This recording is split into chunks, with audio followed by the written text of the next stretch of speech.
Can you recite any of the lines? Oh my gosh, Go of course. ahead, go ahead. Come on, you got it. I'm going to bed before either of you think of another clever way to get us killed, or worse, expelled. Oh, so good. Yeah. So my first question is, a show like Gen V and The Boys, it's such like direct satire and social and political commentary. What do you think makes a show like that and that kind of media important in today's sort of climate?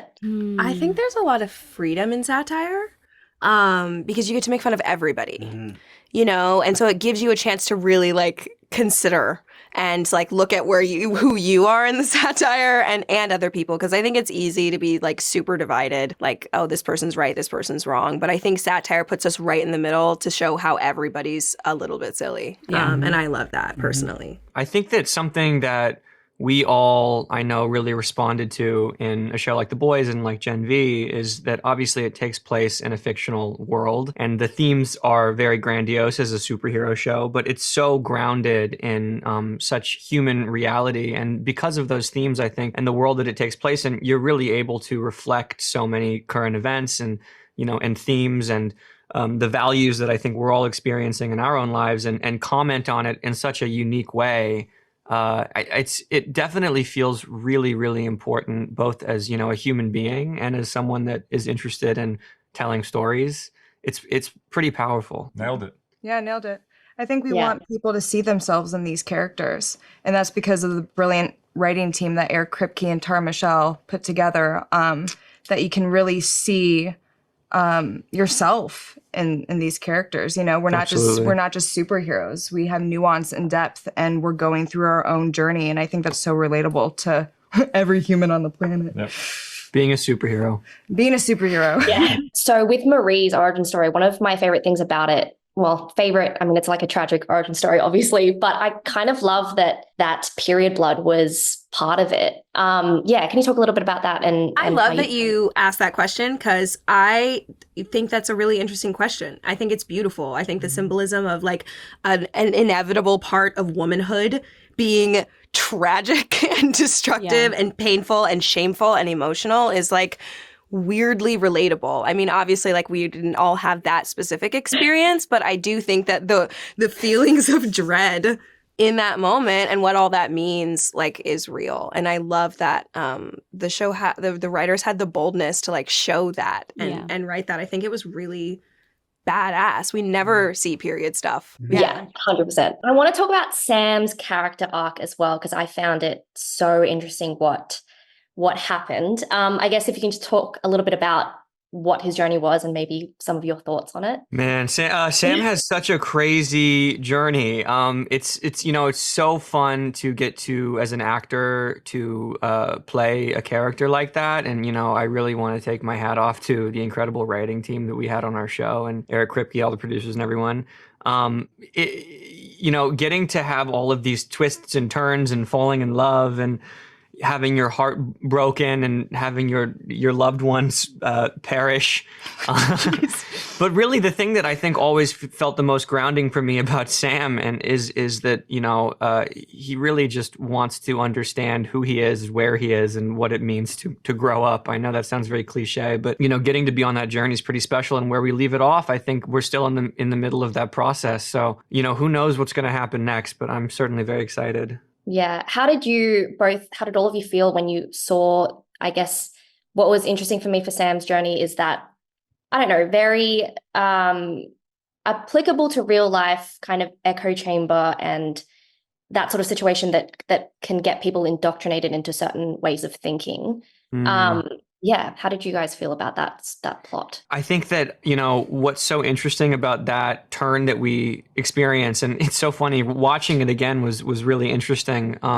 But seeing that happen, I think you really get a sense of what it looks like when someone doesn't necessarily have, you know, a strong social system around them, or really, you know, an understanding of what the world's like, and what happens when an idea that feels attractive or grounding or that confirms some kind of experience or trauma that you have is echoed in the world outside, and how that can take shape. I mean, it was pretty freaky to see. So London and Derek, how do you two feel about being the cause of such widespread bi panic in the audience? I feel fantastic. You feel hot? I feel great. Do you feel hot? I feel great. I feel hot. Good.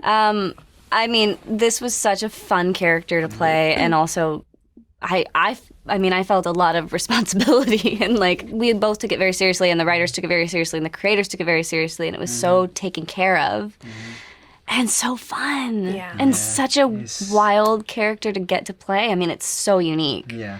And fuck yeah, like I'll be there. I'll be there for the bi panic. Like, I'm ready.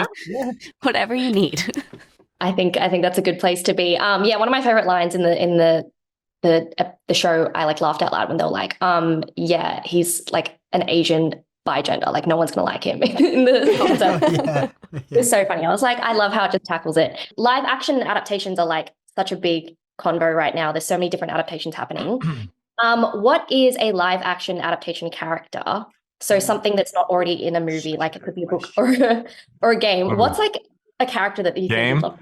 You know what? My favorite game still to date is Super Smash Bros. Yes. N64. N64. You got to go classic. Come on. Classic. Okay. So I feel like doing some sort of Super Smash Bros. Movie, or something in that Super Mario world, but in that kind of like a competition that was all of them kind of fighting and stuff. I know they're working on like a Link one, which is pretty Legend cool. of Zelda. Yeah, Legend of Zelda. So that's pretty cool. But something in that world with all those different characters would be something that I would love to be. That would be Kirby. You look just like Kirby. I do, right? Yeah, you look just like him. I love Kirby. The first That's time my I met character. Patrick, I thought, is that Kirby? Yeah. You're I love like that. Ness. Okay, let's move on. Oh my god, Ness, Kirby. I think I see it. I see it. You can be Peach, or who's a Me. me? We have played Yoshi, Mario Kart Yoshi. before. You want to be Yoshi? I want to Okay, be sure, Yoshi. sure. I look like a Yoshi. Yoshi. All right. Yeah. Oh, incredible. Okay, I'm so glad I asked that. Sakura from Naruto. Actually, I think they just announced Naruto live action. Don't tell me that. Dang it. Yeah, I that would be number one. Sick. That's a great answer. Yeah, I was kind of thinking like Katara in Avatar. Yeah. She's so amazing, and I feel like a waterbender, even though I'm a bloodbender on the show. You have waterbender. You have that really. energy though. I do. Yeah. So I feel like Katara. Batman. Sorry. Lizzie wants to play Batman. Lizzie's going for Pattinson's job. I think I think it's like 007. I think that's my answer. 007 or Batman? I think I can't decide. Are you going to merge the two? I think so. Lizzie's going to be James Bond Bond. and Batman. Can you see it? A 5'2" James Bond who's not British? Sure. We need that. I think the world Yeah, I needs think we that. need to. I don't know if I'm going to answer Derek's this gonna be question like the right. Goofy movie. Are you gonna be like SpongeBob? No, I was going to say Batman. Oh, that's great. Does that work? Yeah. Okay, yeah, Batman. That's what Lizzie said as well, actually. So Really? Yeah. Badass. Yeah, I would be Interesting. Batman. So similar kind of question, but reboots are obviously a huge thing that happens all the time. So not an adaptation, but a TV or a movie that's already in existence that if it got rebooted anytime in the future, what's a character you'd love to explore? Hermione Granger. Yeah. Oh, you'd be so good. Hermione I Granger. love that. If I got the Yeah. opportunity to play Hermione Granger, I could ascend. Can you recite any of the lines? Oh my gosh, Go of course. ahead, go ahead. Come on, you got it. I'm going to bed before either of you think of another clever way to get us killed, or worse, expelled. Oh, so good. Yeah. Fantastic. You guys know that other like that chess line that goes around on TikTok where it's like, Which one? what is it? It's like You have to go on without us, that thing? Where it's That- like, that it's you, kills not me. not Hermione, you. that one. Oh, so good. So good. Okay, so I have an easier version of this question, which is of any of the movies that came out this year, what's one that you would have loved to? What's the first one that pops into mind that you would have loved to be a part of? Past lives. Ditto. Wow. Quick answer. I actually texted Derek this morning and said, I'm going to work in past lives. Right. Movie that came out, I guess Oppenheimer. There was such a great supporting cast, and to work with someone like Nolan would have been Yeah. goals. You can't go. There's so many. There are so many great, fantastic yeah. films. Films, Yeah. But I guess that was one that I was watching. I was like, Oh, Did Everything Everywhere All at Once come out this year? Was that That was last year? last year. Okay. Because that one was insane. Oh my Yeah. gosh. I Poor can't think of Things. Anything. I just saw Poor Things. So good. It was outstanding. I would love to be a part of that movie in that world. It is I so didn't see fantastic. that. You would love it. Really? The whole time I was watching, I was just like, this is magical. Wow. It's so good. It's really who's good. it? Emma Stone, Mark Okay. Ruffalo. Yeah, That it's one. so good. It was so good. I would Badass. love to be a part of that. I really heard liked that. Fool's Paradise. I thought that was really interesting. Nobody knows what that is. I didn't see that. Charlie Day's movie. Oh, I love him too. I just thought it was, I mean, Ken Jeong was amazing in it. And it's just, I thought it was so stylized and unique and like original and interesting. And it kind of reminded me of Dave Oh, yeah. with love Kevin Dave. Kline. That's such a good question. What's a reboot that I would do? Ooh, Something that hasn't been done. something that but a reboot. What? It's a well, I know, but I'm saying that hasn't already been rebooted. Okay, Oh. That makes it even tougher. that's since so everything's been tough. Reboot it. Yeah. So many reboots. Well, there's a movie of it though, but I love. Jimmy Neutron? Oh wait, that is really good actually. That's so good. Live Jim- action? You Or could do Danny that. Phantom? Danny Danny Phantom. Phantom. My original answer. Yeah. Danny Phantom.